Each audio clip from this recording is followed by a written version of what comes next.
What got you there with What got you there with Sean DeLaney? I'm Sean DeLaney, and on this episode of What Got You There, I sit down with former Special Forces Commando turned investor, William Digby.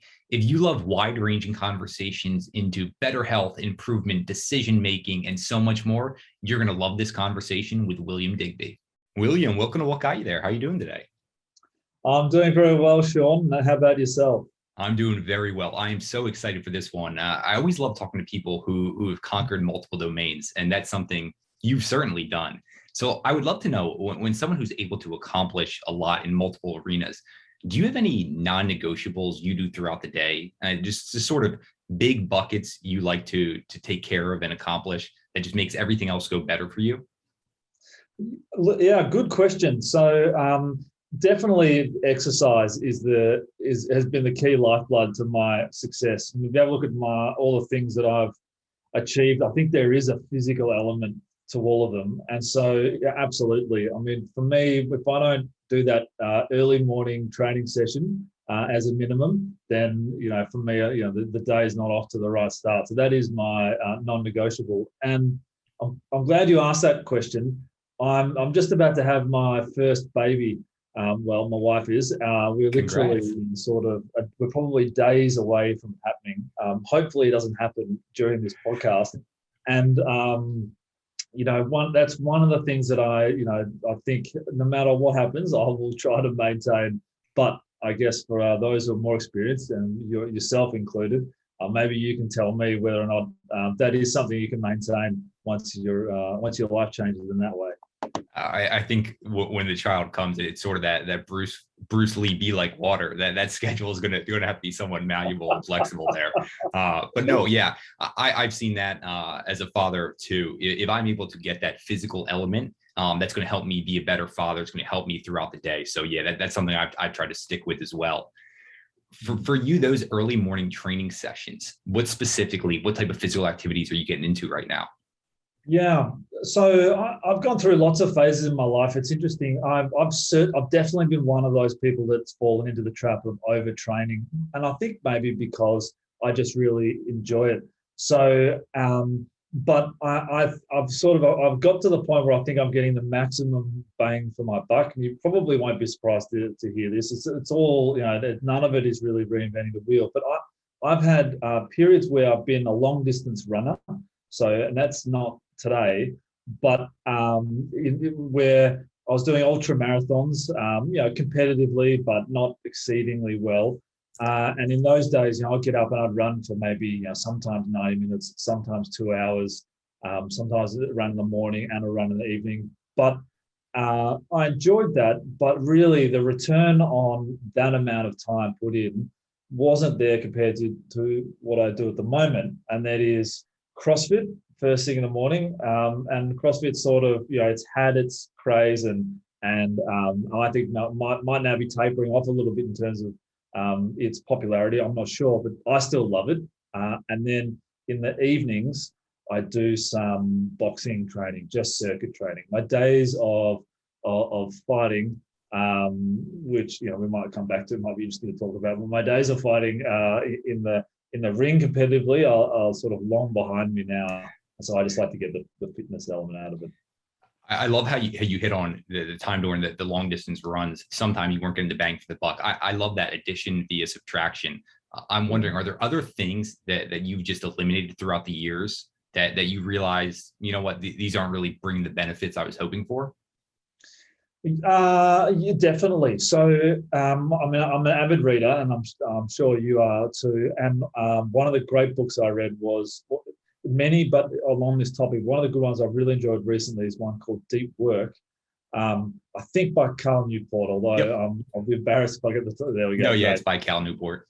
And one of the so he has a lot of great messages in his book. And then in addition to that, there are a few other authors that have said similar things. And that is I feel like the return you get from reading the news, the daily news that sort of, is quite, has a lot of shock value, has a lot of sort of buy into the drama value. I mean, for some people that's important for their job, but for others, and this is, specific to the investment industry, that sort of daily update on what's happening isn't necessarily that important for your day-to-day decision making, but it can be intoxicating. It can be time wasting.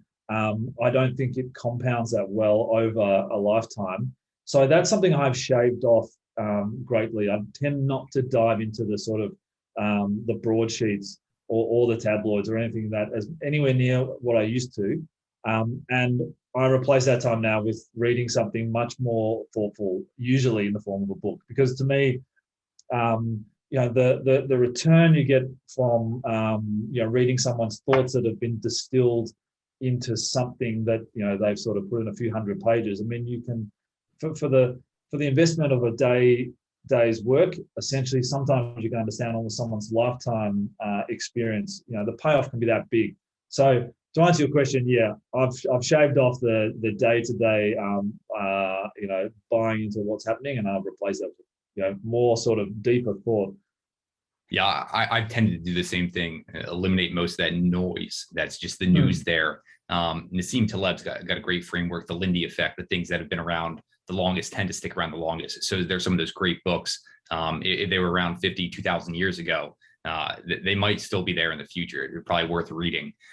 You mentioned a great part there about how authors have taken sometimes years to distill down their thinking into such a concise framework and thought process. I love that.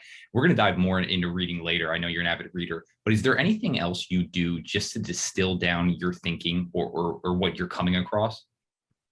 Well, I mean, probably won't be surprised to hear I do a bit of meditation, although that's definitely been something that has been a work in progress over the years. I wouldn't say that I'm a believer in the effects, but I'm not. I haven't really. I don't think unlocked the power entirely. In fact, my meditation is only a small amount of time each day. I think it gets a benefit, but it's definitely something that I'm working on. And if you do something along those lines, I'd love to hear your thoughts. But I think definitely it's about trying to continually find the most efficient and the most compounding way of doing things. Extracting the most out of each day. And I think with something like a baby coming along, I think it's the emphasis on that is even more in terms of being efficient and getting the most out. Yeah, I do some meditation. I don't want to pretend I am at all qualified to talk about that. It's more for me just trying to be in the moment and capture just awareness, even if stepping back a few deep breaths during the time. I don't want to pretend like I've got any insights here. But before we dive too far into the details, I love just getting just a bit of a better grasp on you and how you got here. And I know you were a Green Beret Commando. How'd you get into that? Yeah, good question. So correct.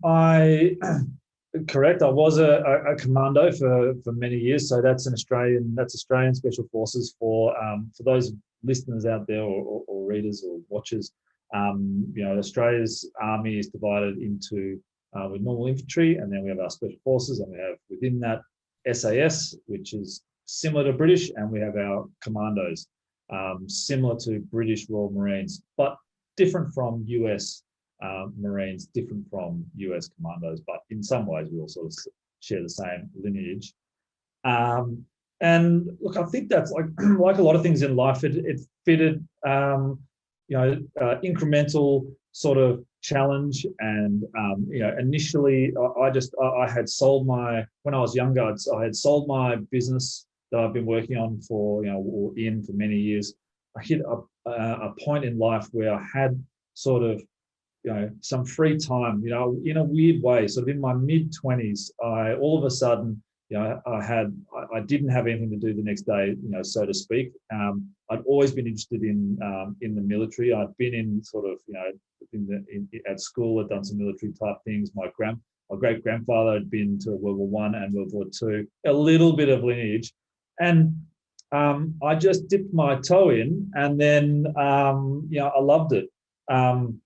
It's one of those things where you sort of you start off with your basic training, and that's kind of challenging. But then when you look back on that, so easy compared to what it went on to be after that. I remember standing, after sort of I've been in the army for a year, standing, having put my application in for Special Forces with the 143, I think, other candidates.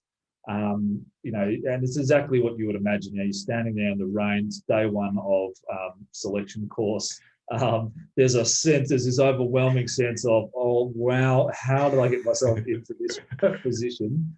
And looking around, there's these huge buffed guys who've been in the army for 5-10 years, because it's not like you don't really come in fresh, so to speak. Usually, you've been put up by your commander to represent your unit. They don't like to send a sort of people that won't at least have some limited success within that process. So you're standing there amongst all these sort of men mountains.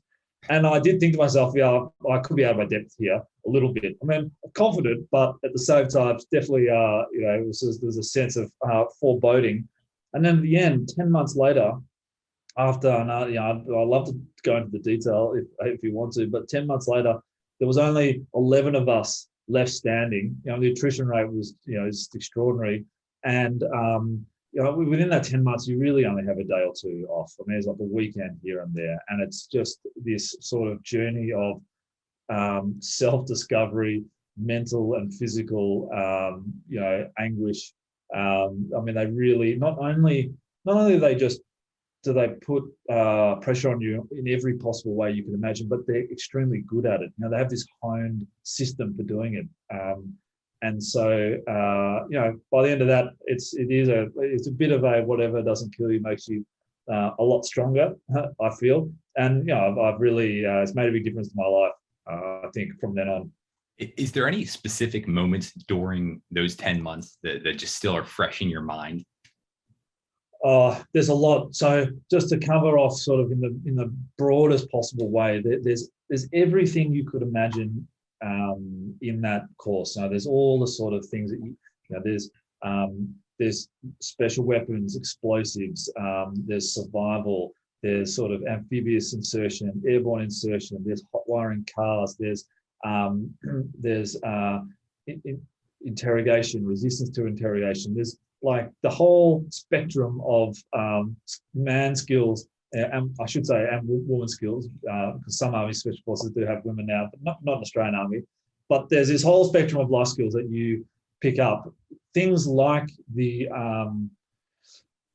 going resistance to interrogation. That is as fresh in my mind today as it was probably when it happened. It's, sadly, I can't talk too much about the details of that, but it is, it's as horrible as it sounds.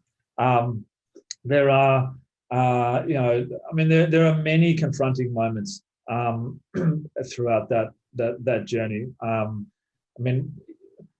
In one in particular, there's a course. It's called Amphib, which is where you are training to do insertion via the ocean, and it is just this sort of relentless week after week of being at not quite at sea. Actually, you're off the coast, but every day up on the boats, doing missions and mission practices. You're cold, you're wet, everything's heavy, and then maybe you'll sort of finish at like 2 or 3 or 4 a.m. back up at 6. I mean, it's like 2-3 hours of sleep a night, night after night, week after week, and all that stuff that you kind of see in it's like all that stuff you see in the movies times 100. Really, it's horrendous.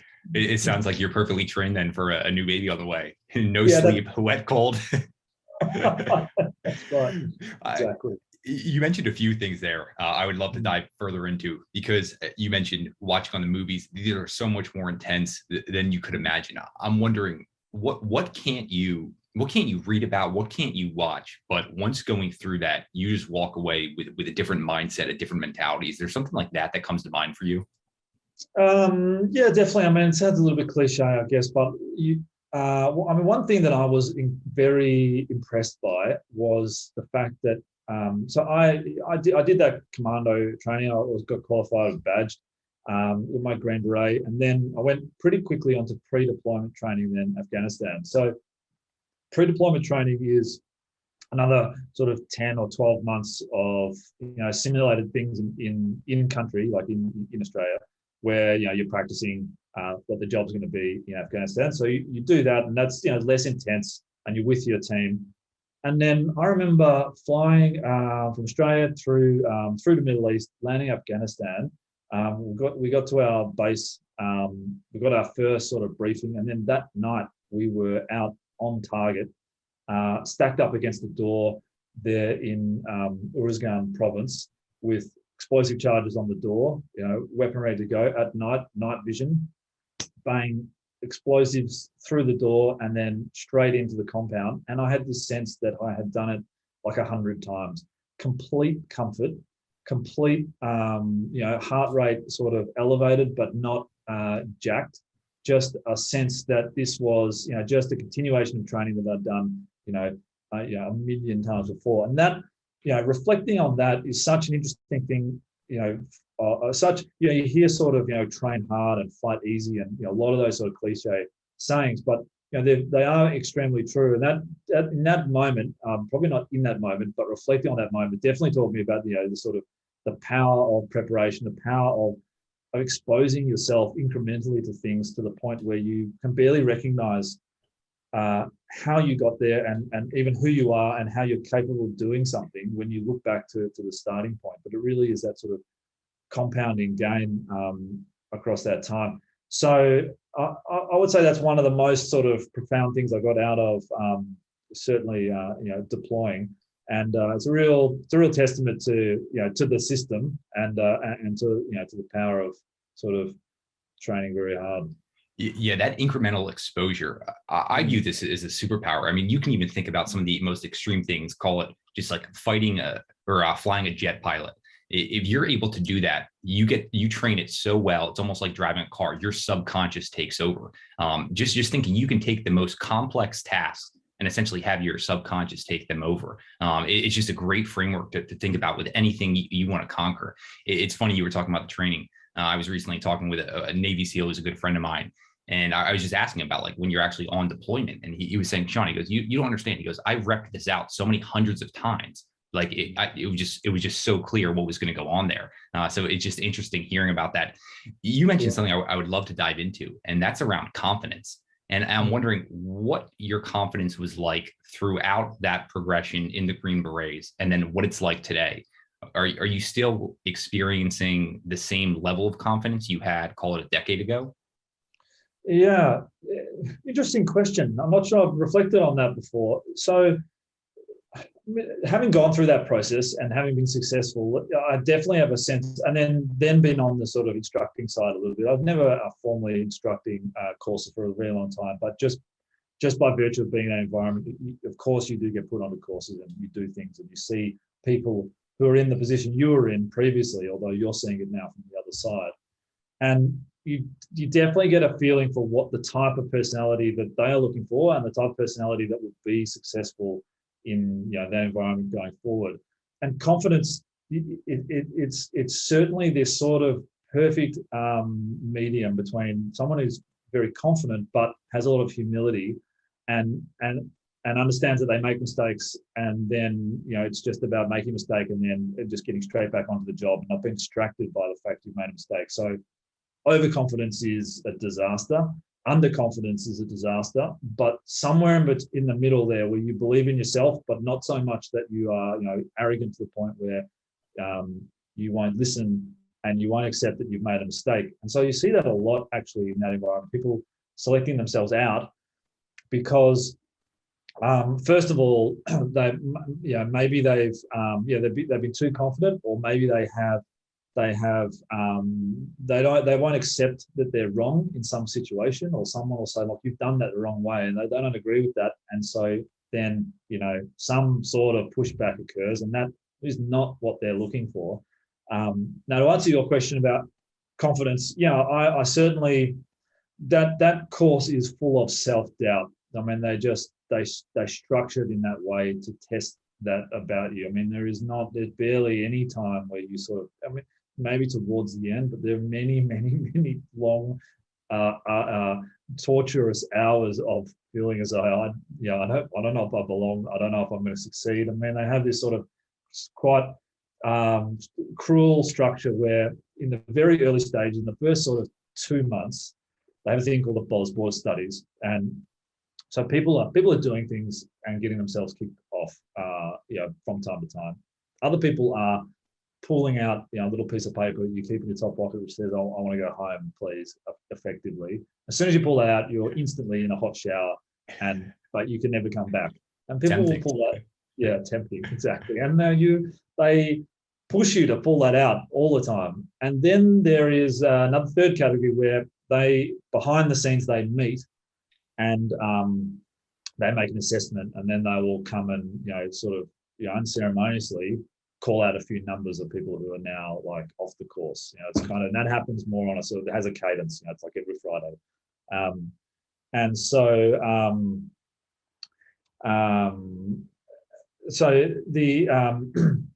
I sort of lost what point I was going to make. I think what I was coming to was, in terms of your confidence, you always have this sense that like you might be kicked off any minute, and that really plays into your mind.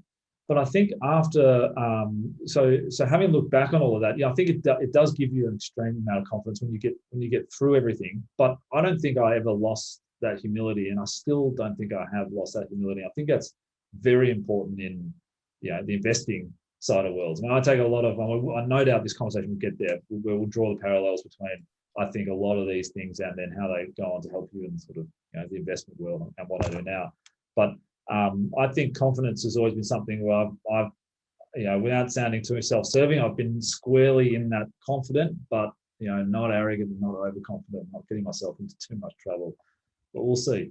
Yeah, no, well, I would actually love to know how this transitioned into being an investor, right? Like, you have to have conviction towards those investments, but I'm wondering, like, when those are dropping down, like, do you stay in? Do you sell? Like, I would just love to know how you think through all of that, where you've done the work. I know you dive deep into the data, and if data is telling you something else, I would just love to know your thought process through this all. Sure. On the investment side. Correct. So, yeah. So my investment career has taken a few, it's evolved over time, of course, and I've done slightly different things. So just to give some background, I started a fund in about 2012 with another Australian, so my business partner at the time. And sort of the story about how we got that started is quite interesting. Maybe we'll come back to that.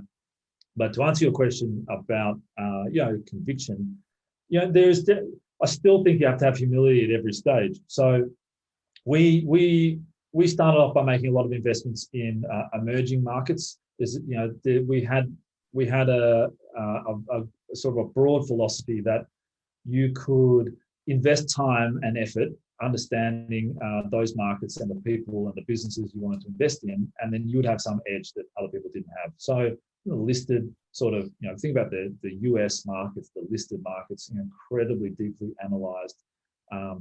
Very hard to get sort of an informational edge or even a sort of an analytical edge, or more difficult than, say, places where you don't have as many sort of high quality might not be the word, but you just don't have as many minds thinking about certain things. And so we thought we could get a competitive advantage by going there and doing that.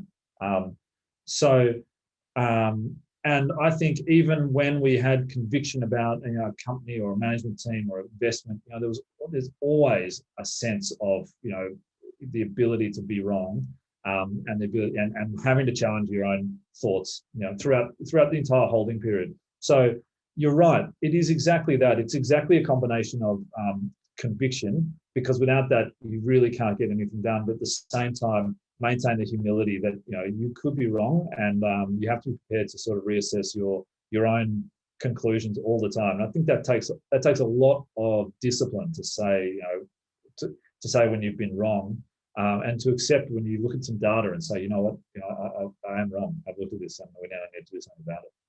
Have you gotten better at being able to say that you're wrong? Probably not. I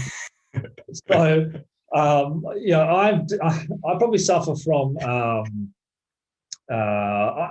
if I had to pick out a flaw, and hopefully you haven't got too many people reading or listening to your podcast. I know I've got a few. If I pick out a flaw, it would probably be that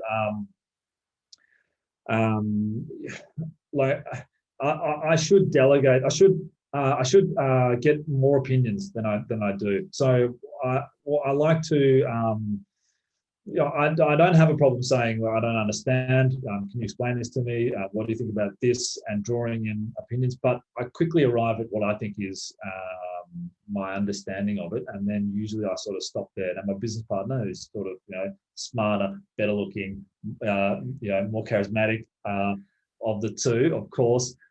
He's better at that. He's quite good at just continually soliciting opinions. There's no problem just sort of, presenting in this to someone as though he knows absolutely nothing and extracting all of that information, where I tend to want to go in a little bit on the offensive and say, look, I understand this and this. Can you now explain this last little bit to me? So yeah, I think there's, that's why it's good to have more minds in the decision-making process, for sure. Well, at least it sounds like you know yourself, and we're definitely going to cover that. I'd love to know more about that self-discovery process for you, but I can't pass up that started the fund in 2012. Will, you said it was a good story. I would love to hear this story. Yeah, so I mean, it's really just peppered with dozens of quite interesting stories. I mean, maybe I'll okay. Let me just tell you one quick investment story, which I find. Which is just funny, and it really just personifies the whole fund and the whole journey for us. So early on, we basically pitched to investors that we knew that we thought there was this dislocation where emerging markets were full of opportunity to bring business models that had existed in developed countries and see where the gaps were in these emerging markets and back them. And usually it's technology driven. Usually it's a business model where you're leapfrogging and you're changing the way things are done, and you're dislocating. I mean, these are all sort of very abstract, high-level ideas, but that's sort of what we pitch them on. And we raise enough capital to do that. We raised $50 million USD, which is like relatively small, very small for the US, but it's a decent amount of firepower in these markets where companies are quite small and growing quickly. So one of the things that we got onto early was doesn't fit exactly with that thesis, but we got onto the fact that most of the roses that are supplied to Europe, especially the UK, they all come from Kenya. And they all come from this small little area in Kenya. It's just the perfect nexus of altitude and air pressure and sunlight and all these things that sort of come together to make it like the haven for growing roses there, and so another place in Ecuador. So the two places on earth where it's best. They get put in 747s and flown to the markets in Amsterdam, where they get auctioned, and then they go straight to the shops. That all happens sort of within a 7 or 8 hour windows. Every morning these 747s are flying out of Kenya full of roses. It's quite fascinating. So we went down there. We're going to get into the rose business, and so we knew this hotelier there in Kenya. So he put us up. We sort of were friendly with him, and he knew a few people in the rose business game. Like he was related to someone who was in it. We were like, perfect. We sort of know these guys, and it sounds like you've got a good business, and on paper sounds good. So we stayed there, and in the evening of the next day we're going to go and have a look at the farms. The rose farms are sort of out of Kenya. You have to fly. So that evening we're having some drinks with him, and we're having a good time. He's telling us about the roses. He's not in the rose business, but knows a bit about it.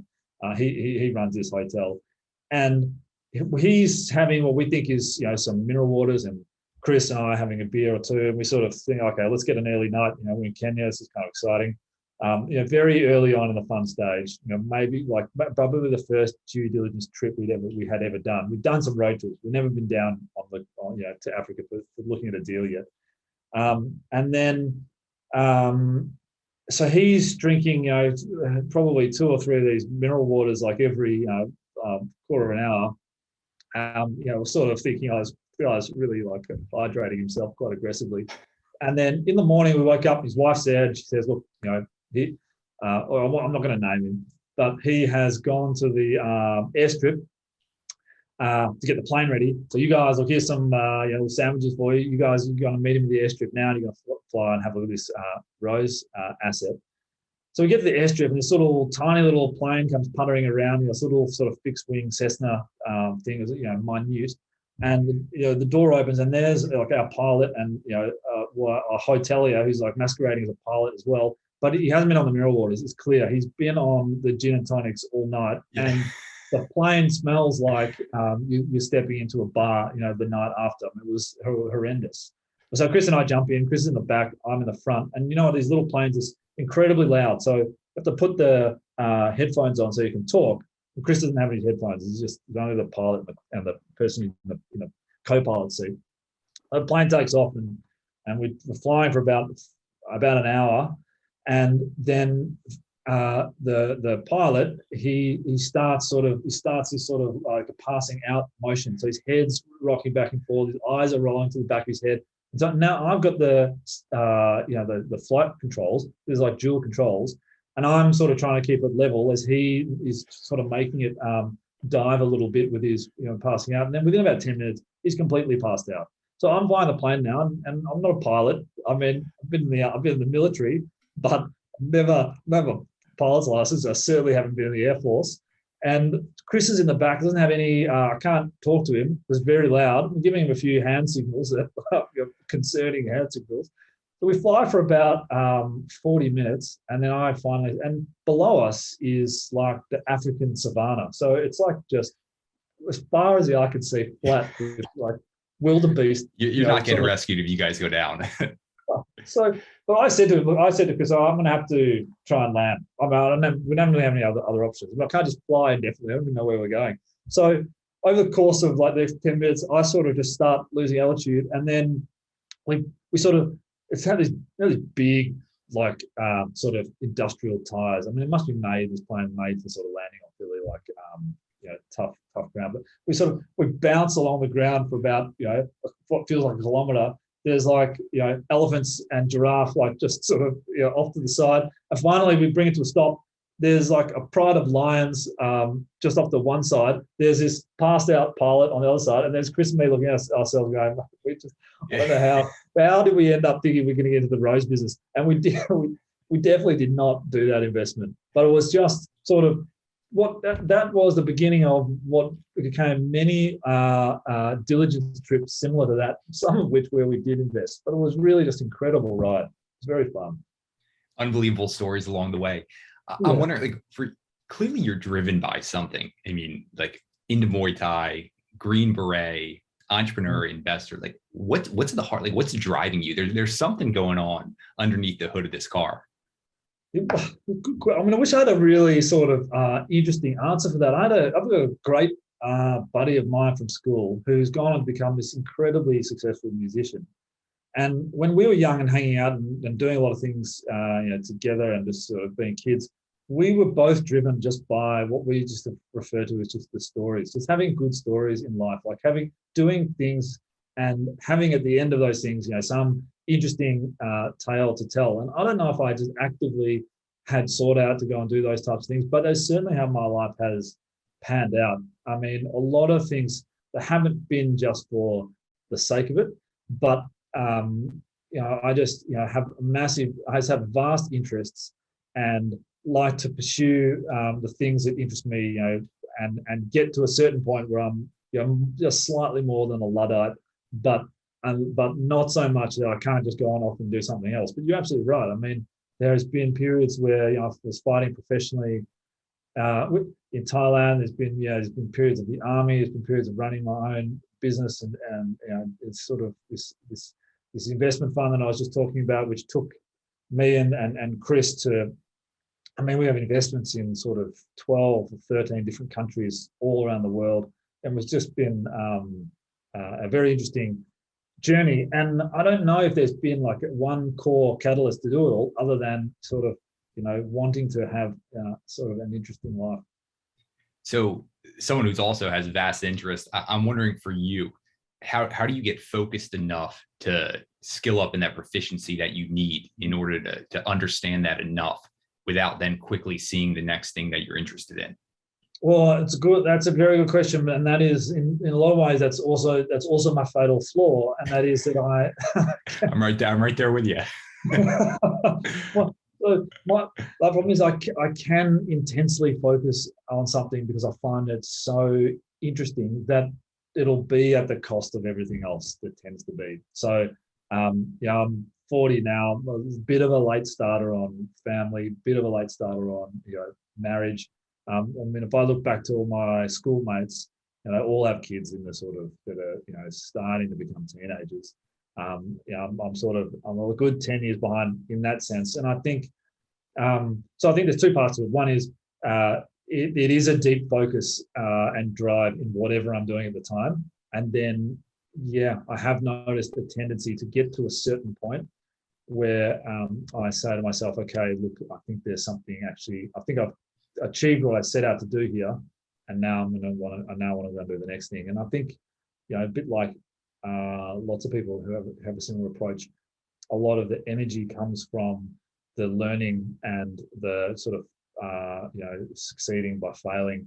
And then maybe once you get to a certain point, that starts to become less interesting for some reason. I mean, I don't know exactly what it is, but it seems if I look back on my life, I don't think I was ever going to be a career soldier, but I definitely wanted to achieve what I did there. And I don't think I was going to be in emerging markets forever. I mean, it's incredibly taxing, but the learning curve was so severe in both of those examples that I really relished the fact that I got to do them. And I think that's sort of how I view every chapter. Intense, but relatively short. I mean, it's still talking about 5-year chunks. Yeah, that thread, I have not distilled down my thinking enough on this, but it is so intriguing. Those environments with incredibly steep learning curves where you can skill up, get to say 80 to 90% proficiency in that. And then it's like, all right, I've got the majority there. For me to edge out that extra 10% is not going to be worth the time. And then you can take those lessons, learnings, and transfer them over into the next domain. It's a thread I've seen pop up again and again with different people on this show. You mentioned just that deep focused. I'm wondering for you then, like right now, what's just consuming your time and energy? Like what are you trying to learn and understand better? Yeah. So well, I got a new. There's a few things as you might expect, but I've got a new fund. So I'm at a real watershed. So we have just raised a brand new fund. Jameson Capital, that's my current shop. It's a real estate credit fund. It's special situations, essentially driven by COVID. Jameson's been around for 5 or 6 years or 7, maybe maybe not 7th year, although I haven't been there the whole time.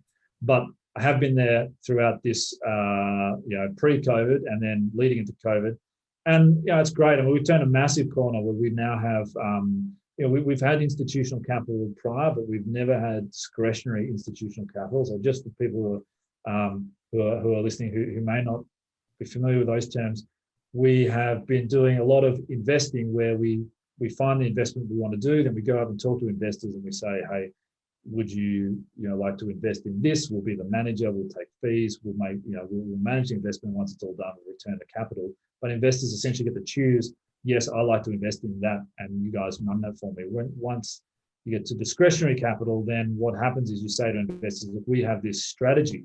We don't have the investments yet, but give us your commitment to give us money when we ask for it, and we're going to invest it in the strategy. But once you've made that commitment, then we can invest in whatever we want within that strategy. So there's a sort of a big difference between those two things in terms of your ability to execute and also the trust level that investors have to have. We're now very much in that latter category where we have large institutional pension funds and a FTSE 100 asset manager, which is it's a big deal for a smaller shop who have given us that commitment. So they've given us $100 million and said, we love your strategy for special situations in Australia. When you need the capital, 10 days notice, if it's yours, go and find the investments you want to do. So that's been a lot of work over COVID, but very exciting to get to that point where now we're going to be deploying. So that's taking my focus at the moment. Obviously, a lot of hard work. It's not quite as sort of interesting. I'm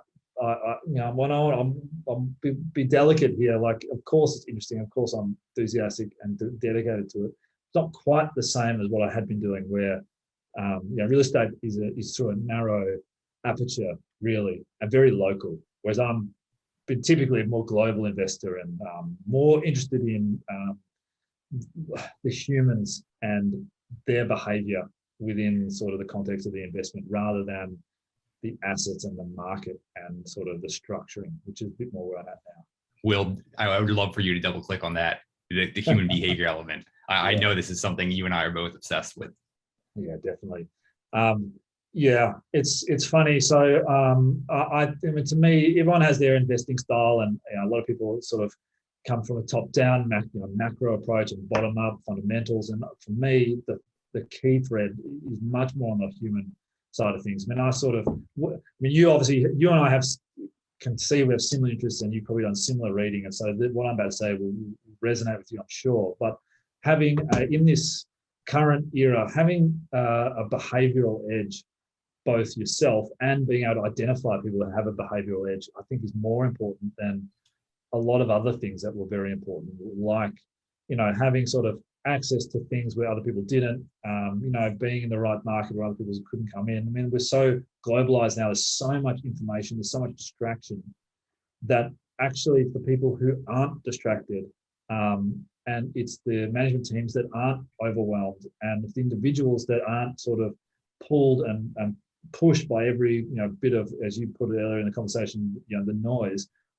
In my view, they are the ones that are going to be the most successful. So it's almost done a flip now. It's not about going out and trying to gather as much information as you can, like it might have previously been. It's about your ability to sort of block out a lot of it. So I'm always on the hunt for managers who think that same way. And I find that, to me, in a lot of ways, that's my sort of investing approach, in amongst, of course, the framework of all the other things that you need. I mean, nothing in of itself is enough. You need all aspects, but to me, that's key. Yeah, I don't even know if you can articulate this. I'm sure this is just a bit of that fingertip feel of really like just sitting down with someone and understanding what's going on underneath their hood. But is there something in addition to what you just mentioned that just kind of like your light bulb goes off that, this person might have that behavioral edge I'm looking for? Good question. Actually, I'm not sure. I can answer that in an intelligent way, but I can give you some examples. I mean, I've had a lot of exposure to management teams over the years. I mean, and I'm not sure this story is going to exactly answer what you're looking for, but one investment that I made was, and one very humbling moment definitely was a property portal business overseas. So I just love the real estate portal businesses. So like imagine all listings on a website of real estate assets, and once they become the dominant player in a market, and they're very hard to dislodge, and they become very valuable. There's plenty of examples globally. So I had been on the hunt for the best one of these that people didn't know of. The next up and coming in a particular market. I found this small team in Pakistan, and they were about 80 guys. It sounds like a lot, but actually a lot of them were sort of entering data. It was probably a core team, about 20, tiny at that stage, really. In Lahore, Pakistan, it was sort of like obscure place to find a management team. And just having this, after speaking to them, having this sense that, these guys are just so obviously incredibly smart. Every question I ask them, they know the answer to every element of their business, every element of the market. They're incredibly focused, very diligent guys. And so we invested, and they've just been compounding that business at 100% for years now. I mean, it's massive. We invested a valuation of about $65 million US. Now sort of 1.2 billion or something. It's just been so successful. But there's been points along the way where I've sat in with management, and they've described something about the market and what they intend to do. One of them was fundamentally change the business model, and I just took this sort of academic approach, where it's management getting distracted. That's you're sort of you're going off, you're sort of off track, and like the business model is this, and why are you trying to bring in this new element, and that's going to affect how this is a sort of a subscription business. Now you're moving into sort of a non-subscription business, and just over and over, these guys having sort of the confidence and the clarity to say, no, this is we understand this, and this is what we're going to do. And I was each time I was sort of humbled by their insight. So I think the point I'm really coming to now is when you're on the board of companies, it gives you a lot of power. You as an investor, your voice is quite strong in that context. And I think you have to have the humility to be able to say, to understand to understand when you've really got a team that is exceptional, and that a lot of the time you should be listening to them rather than you trying to tell them what they should do. So that for me, that was a good lesson in sort of in my own behavior more than anything, I think. Yeah, there goes humility popping up again. Yeah. That team makes me think about a framework you and I both work off of, and that's not confusing motion for progress. You've got a memo where you talk about Buck Baker and Tony McNamara. I think that's a great story to really synthesize this framework of not confusing motion for progress. I'd love if you could tell that. Yeah, sure. So that's a reference to like two people sort of tackling the world in parallel. Is that the one that you're? Yep, exactly. Yeah. I mean, that's interesting. I mean, so those memos that I write, I mean, it's, to me, they're just sort of a little bit of a creative outlet. They're a little bit of a self-discipline where I try to take something perennial and put it into words that I understand it, and then share it with people and see if they find it interesting. In that example, I think actually at the core of that, this might not be the answer you're expecting. I think actually at the core of that, when I was writing that, was more about my own siren song of not wasting your life on things that aren't that important. And sometimes I have those self-reflecting moments. I mean, as you said earlier on in the call or the discussion, I have intensely gone after like a number of things and achieved a number of interesting things, and it makes good conversation. But I'm definitely aware of getting to a certain point and then saying, God, I have been so buried in this that now I'm coming up for air, and like the world has sort of passed me by. So that was kind of at the spirit of that memo, and then I think at another level, it was certainly about the difference between sort of compounding things in the right direction versus not. And there's just umpteen examples of that. I mean, the latest one that I've sort of been thinking about more and more is the barrier or the competitive advantage, or any sort of these words you want to use, of the compounding effect of just being a good citizen in business over a lifetime. It's incredibly hard to replicate that in a short period of time. I mean, if you are just one of those people that sort of consistently sort of delivers, treats people well, gives people the benefit of the doubt, gives investors or other people the benefit of a conflict of interest, I think over a sort of a lifetime, or not even that, over a decade or two, you can be in this position where you have something that others just cannot obtain. Not necessarily about that, but it's incredibly powerful, that sort of, I mean, another way to put that's just sort of reputation, which I think that summarizes it. But I've been thinking more deeply about how it is that you sort of build that, and just how powerful it is, and why you shouldn't be frustrated when you're younger that people won't give you money when you're asking to pitch them to invest in your fund, or people won't give you these opportunities. I think just keep compounding away, and you will, just like that last few years of your pension, of your super fund, where you get all that return in the last few years, and it's taken all that time to get there, but now you're compounding something that's massive. I think you get the same effect in business and relationships. Yeah, it's funny, you can find those fat tails in life, just like what you're doing with your capital as well. Yeah. One thing I'd love to dive into a bit further, because there's probably a bit of an obsession for both of us, and that's just around decision making as a whole. And I know you mentioned a few things around your decision making. I'm wondering for you, like, what has improved your decision making process the most? Yeah, I've always been I've been a big fan of the checklist, of the flight list. I mean, it sounds sort of it's not reinventing the wheel, but I as we both do a lot of reading. I love a systematic approach. I love a sort of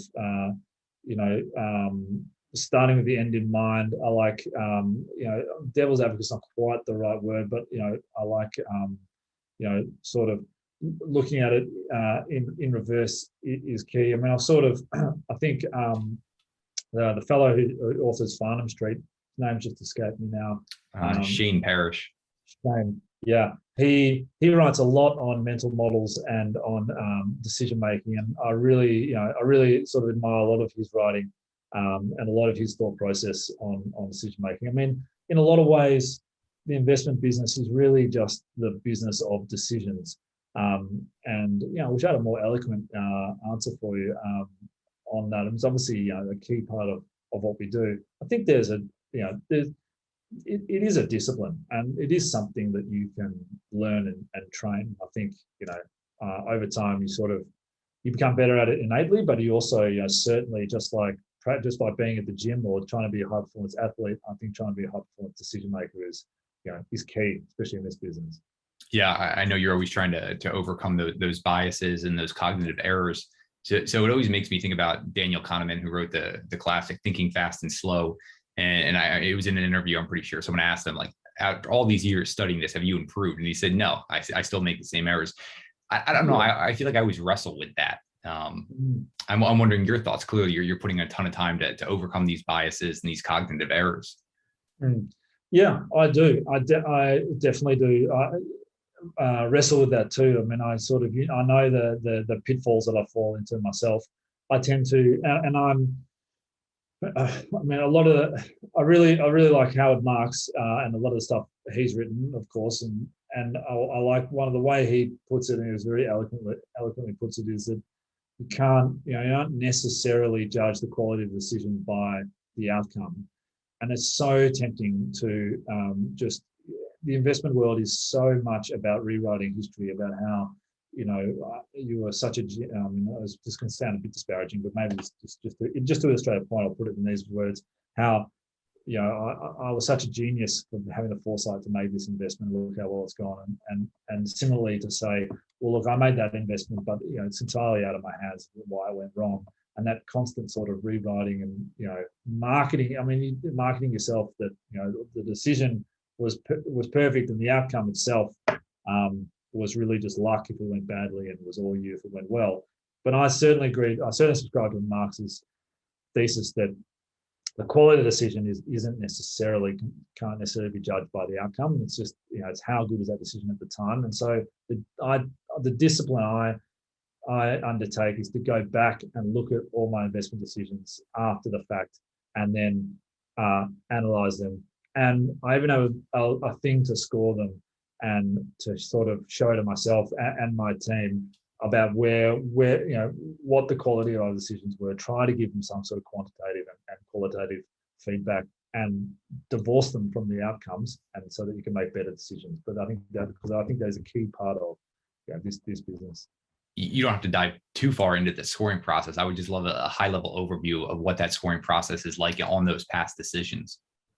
We try to do is look at it. We try to just quantify the number of decisions that we've made, and then we try to quantify. We just try to give like some sort of idea about what we thought the quality of the decisions were at the time, and then we sort of put them all into basically a table and say, what are the decisions that we're making, and are they wrong? And then what outcome do they have when they were wrong? And it's more along those lines. I mean, I'll share with you something that you can. I'll share with you the example if you like after the call over email, and you might be interested. No, I would love to check that out. Yeah, so you mentioned multiple books throughout this, Farnham Street blog, Howard Marks, which fortunate enough, Howard was a guest on this show, and just his writing has just been so profound for me. You have a line, I know you've tweeted this out, you should always be carrying 2 books, one to read, one to write in. I'm going to link up. I know you've listed some great books on your website. I'll have those linked up. Anything recently that you've just enjoyed, or maybe you can revisit it again because it provided so many insights? Yeah. So what have I enjoyed lately on the investment front? On the non-investment front, I really enjoyed the Bomber Mafia by Gladwell. that's a very new book. It's not sort of completely consistent with what we've been talking about, but it's a very good book. Yeah, I've not read that one. I recently heard him talking about that because I know it's a new release for him. But yeah, I've enjoyed all of Gladwell's stuff in the past.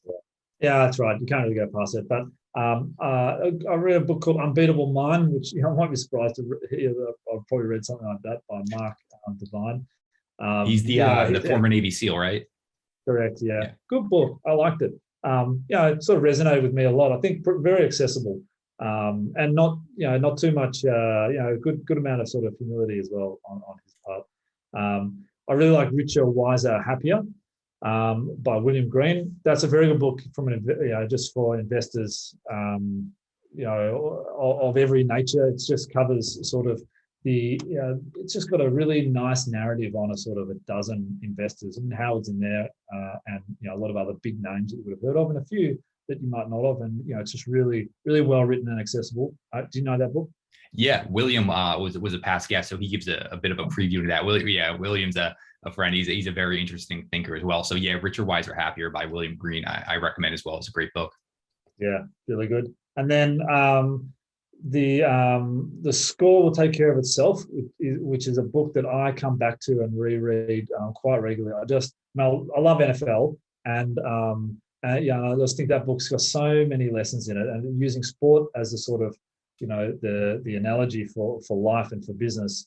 That if I had to, I often recommend that to people who are sort of hitting me up for things that they should read. I just love that book and everything about it. Have you read that?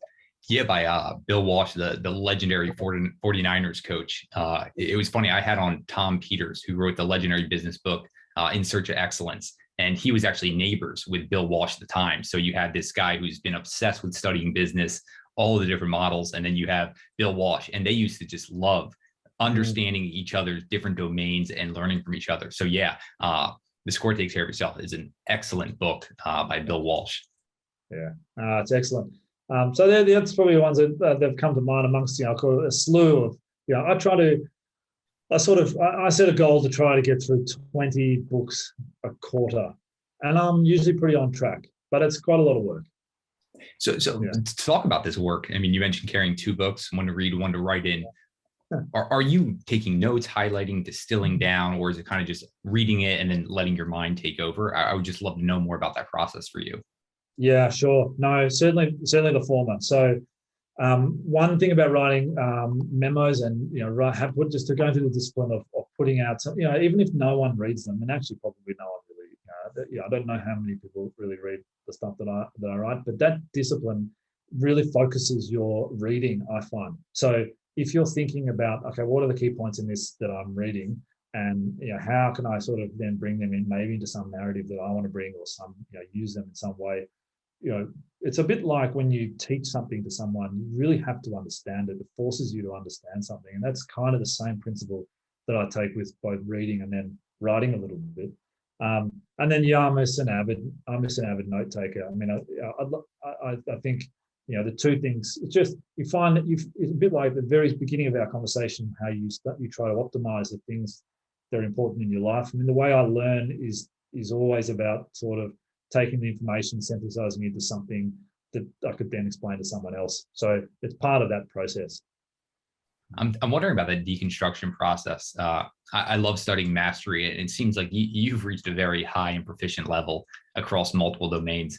I'm wondering for you, have you found those parallels in terms of deconstructing the process across multiple domains? Is that something that you do? Or I guess broad question, I'm trying to understand how you reach mastery across multiple domains so well. Yeah, another very good question. Yeah, look, I think so. I mean, I think at the core, it's about I think it's understanding the first principle. So it's understanding what really fundamentally drives things, and keep asking that sort of, why does this lead onto this, and getting down to the core things. When you and I don't put myself in this category, but when I speak to people who I really admire, especially on the investment side, and I show them some investment that I'm looking at, and they just immediately pinpoint on the thing that is crucial. The key thing that this business is doing, or how it makes profitable, or the thing that will, if you imagine modeling it in a financial model, that variable that actually really counts, that skill is, to me, so valuable in everything that you do in life. And that's what I'm constantly aspiring to be more like, immediately and quickly and rapidly getting to what are the key things, when, stripping away sort of all the excess, stripping away the noise, and getting to the signal, to borrow a phrase from Sean, and many others. That's certainly it. So I think that's, to me, that's the key. And then, of course, mastering things. Humility has become such a theme of our chat for some reason. But having, learning from others that have already mastered things is just the best way, I think, to come up the curve. I mean, you need practice. Has to be deliberate practice. That's sort of well established that deliberate practice is the way you get better at things. And I think to get deliberate practice, you really need, you really benefit massively from following the footsteps and learning from people that have already done it. So I follow, as much as I can. I sort of follow that mantra, and I actually get very frustrated when I'm not learning from someone else who is significantly better at me, or whatever it is. I feel a sense of like, this is not efficient. I need to tap some other master now. I try and construct my life in that way where I can. I love the point you bring up around those people that you respect, that can just hone in on the crucial elements. One of the tests I try to do is just trying to understand how good are the questions they are that they're asking after I lay out a certain investment. And you can really see the people who understand what truly matters and what drives that based on the questions that they ask you, those follow-up questions. You mentioned just kind of studying other masters. Who would you love to just sit down with? Or this could even be a specific environment. Like, a lot of people would say, hey, I would love to just join the Navy SEALs just to develop mental toughness. Is there a person, a team, a company that you would say, you know what, if I could go there for 6 months, wow, that would really help me improve overall? Yeah. Oh, that's a very good question. And at the risk of dropping some cliche names, I mean, there are so many brilliant people that you would love to get some time with. I mean, it would be amazing to sit down and have dinner with Jeff Bezos, or sit down and have dinner with, I've been every time I read a really good book, like Howard Marks's One, or who else have I read recently, but I write them a little note, a little handwritten note that I enjoyed. It probably doesn't even get read, probably just hits the secretary and then goes into the bin. But I hope one day that one of those authors and one of those people that I really admire will read it and then reach out and say, hey, next time when you're in the same city, come let's have a coffee. That's sort of my, so to answer your question, I think the list is long. Usually it's authors or investors that have written things that I've read. And I am forever trying to make that happen in a lot of ways.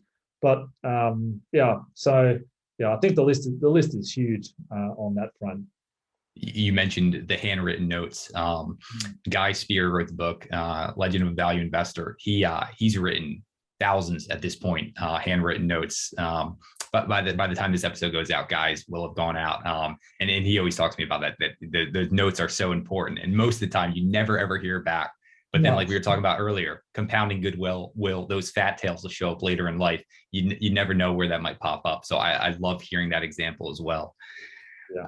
We're going to close up here in a minute. But I feel like all of this is all part of that self-discovery process and knowing thyself. I'm wondering for you, people along their journey, trying to continue to develop, is there anything you would recommend to them around just being able to discover yourself, know thyself a bit better on this journey?